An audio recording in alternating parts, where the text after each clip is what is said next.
I am Dr. H. Santosh, consultant neurologist, talking about Parkinson disease or Parkinsonism. Parkinsonism is generally believed to be a age-related or old age-related disease, but that is not true.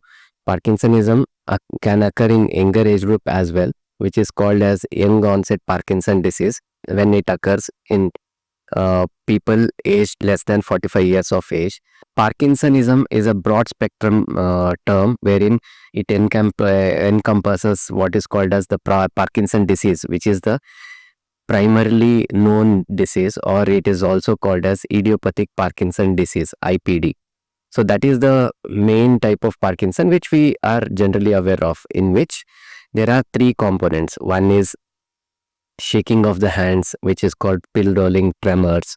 Then there is slowness in the movements, activities, then speech, and then there is stiffness, which is called as rigidity. So it is a triad of rigidity, slowness, and tremors, that is shivering.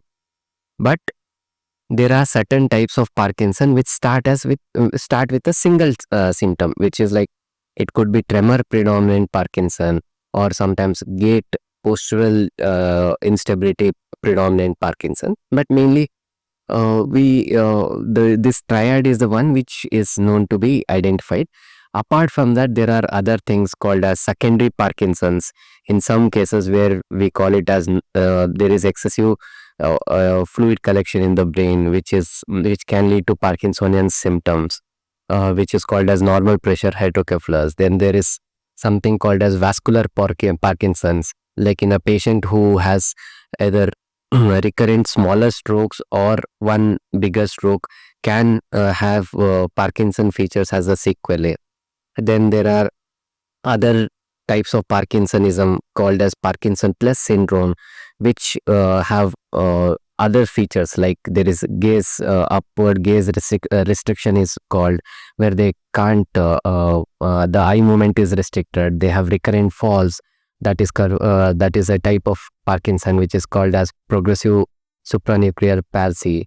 And there are other Parkinson plus syndromes. Basically, what I mean to say is there are a lot of subtypes of Parkinson, but what we have to remember is the triad of Parkinsonism, wherein the tremors, rigidity, that is stiffness, and slowness.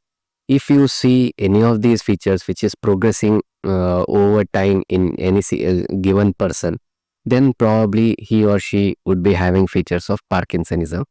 And the earlier we consult, earlier we detect, the better is the prognosis, because most of the time it is considered as age related or neurodegenerative diseases.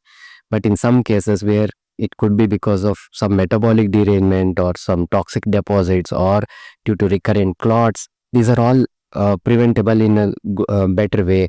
And if it is due to what I told as excessive fluid collection, that is called normal pressure hydrocephalus, that is also treatable. So all said and done, the Parkinsonism is easy to detect, and it is to be detected early, it is to be addressed early. So because the progression and the treatment can be given in time, and to in some cases at least we can achieve cure to certain extent. So take care and address to Parkinsonism at the earliest. Thank you.